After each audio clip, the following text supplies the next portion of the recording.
Hi, my name is Bonda and I'm back with FPL Context. Before we get started, kindly give a like and don't forget to subscribe for more FPL context from Gogostyle.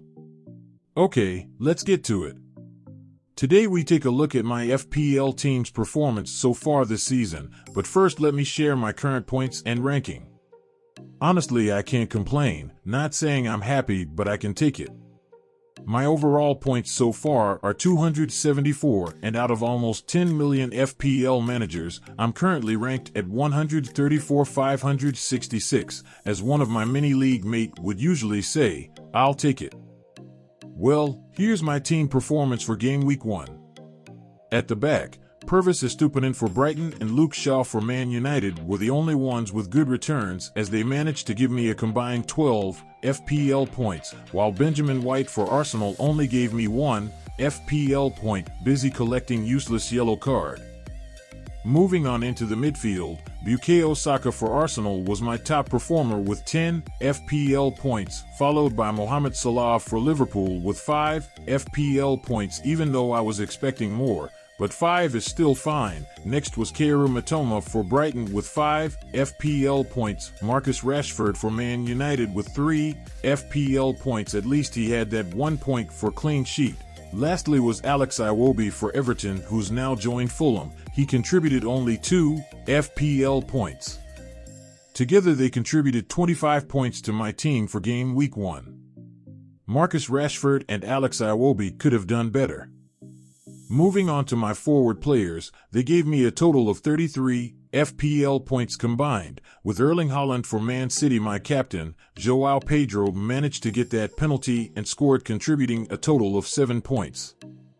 On my bench I had Matt Turner for Nottingham Forest with 2 points, Cameron Archer for Aston Villa, now moved to Sheffield United with 0 points as he didn't play, Matty Cash for Aston Villa with a -1 point as they allowed 5 goals against Newcastle. Lastly on the bench was Malo Gusto for Chelsea, and he managed 1 point.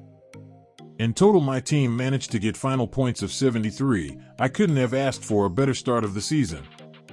Moving on to game week 2, where I did a reshuffling, and with 1 free transfer, I made a transfer which even now I'm proud of. In the defense, Benjamin White for Arsenal decided to come into the table and contributed 7 points this time, as they managed a clean sheet against Crystal Palace. As usual, Purvis Estupinan for Brighton decided to top up and gave the team 11 points, as he managed to get a goal and an assist. I have to say I was starting to worry about them not getting clean sheet, but with him this good up front, why complain? Matty Cash for Aston Villa, from -1 to 6 points. I couldn't have asked for more from him. A clean sheet against Everton was good enough. Matt Turner for Nottingham Forest gave the team only 2 points. Together they contributed 26 points. I was very happy as a manager.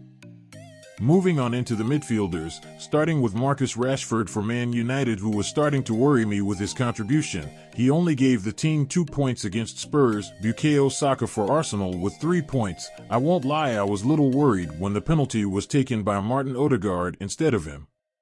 Next was Kaoru Mitoma for Brighton with 12 points. I wish I captained him, but you never know with this FPL. Next was my captain Mohamed Salah for Liverpool with 10 points. With Salah you just have to be thankful he is getting returns while not at his best. Imagine on his best.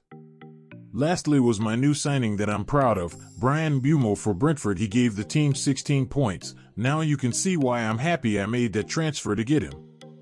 Together they contributed 43 points, even though I believe Bukayo Saka could have done better, but 43 is good. Lastly in the upfront line, João Pedro for Brighton was sidelined. He came in as a sub instead of try to contribute into the team. He managed to get a yellow card and gave the team 0 point. You could imagine how hurtful that feels. Erling Haaland for Man City, on the other hand, gave the team only just 2 points. With Kevin De Bruyne injured, it got me questioning Erling Haaland's contribution. But who am I kidding? This is Erling Haaland. As long as he's fit, he is on my team. On the bench of game week 2, we had Jordan Pickford for Everton with 0 points, Luke Shaw for Man United with 1 point, Malo Gusto for Chelsea also with 1 point, and lastly Cameron Archer for Aston Villa at that time with 0 again. But I can't complain, I knew the first time I bought him that he could be the bench warmer for a long time. Overall, happy with the bench, no regrets there. In total, my team managed to get 71 points for Game Week 2, which was a drop from Game Week 1 with just 2 points, but not bad. Before moving on into Game Week 3's performance, I would like to kindly ask if you could please hit that like button and don't forget to subscribe for more FPL context from Gogostyle. Help the channel reach its first 1,000 subscribers. Well, since we got that out of the way, let's get into Game Week 3's team performance. Game Week 3 wasn't as good as I would like it to be, but at least we managed to be above average. In the defense line, we had Jordan Pickford for Everton with only 2 points, Benjamin White for Arsenal with 1 point, Pervis Estupinan for Brighton also with 1 point. As you can see, it was really bad. Then Malo Gusto for Chelsea, who came and rescued the team with a whooping of 14 points. That includes 2 assists and 2 bonus points. Thanks to Malo Gusto, the defense contributed a total of 18 points to the team for Game Week 3. Moving on into the midfield, we had Mohamed Salah for Liverpool, who continued to give the team just 5 points, Bukayo Saka for Arsenal with 8 points, Marcus Rashford for Man United with 7 points, Patience worked with Marcus Rashford, Kaoru Mitoma for Brighton with just 1 point, and lastly in the midfield Bryan Mbeumo for Brentford with just 2 points. In total, the midfield contributed 23 points, very poor for my liking, but what can you say, we take it and move on. Up front we had Erling Haaland for Man City with just 8 points and João Pedro for Brighton with 1 point. They both had a combined of just 9 points. These poor performances led to the overall of 50 points for Game Week 3.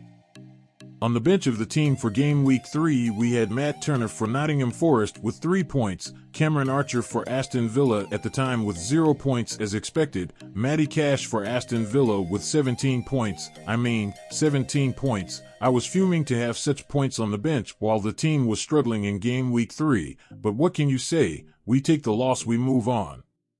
Lastly, we had Rico Henry for Brentford, who I signed for Game Week 3. He had 2 points. I have to be honest, that was a very poor timing in signing Rico Henry. I should have at least saved the transfer and used it the following game week, because why sign a player you're not going to use? But then again, we take the loss and move on. Well, moving on to Game Week 4's team performance. Due to Game Week 3's poor team performance and some of the players I wanted to get rid of my team, the likes of Jordan Pickford for Everton, João Pedro for Brighton, Benjamin White for Arsenal, I then decided to use the wild card and refresh my team, and I think it worked out pretty well because my wild card team managed to get a total of 80 points. At the back we had Alphonse Areola for West Ham with 2 points. I've got to say, that last-minute goal for Luton messed me up.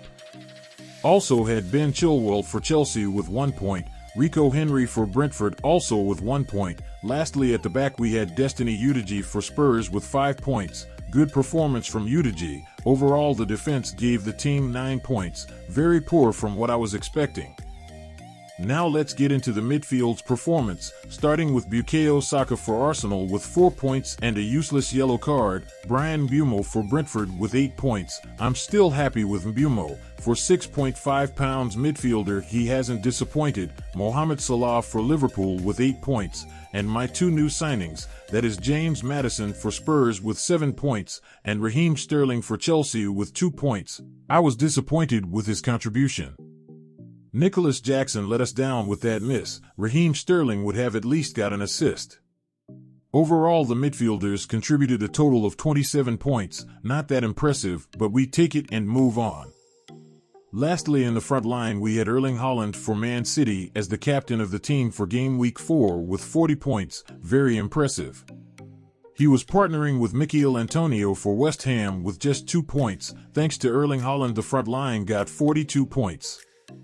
The overall team performance was good, no complaints. On the bench we had Guillermo Vicario for Spurs with 2 points, Malo Gusto for Chelsea with 2 points, Cameron Archer who's now playing for Sheffield United with 12 points. How I wish he was in my starting 11, but we take the loss and move on. Lastly we had Matty Cash for Aston Villa with -1 points. Thank God he was on the bench.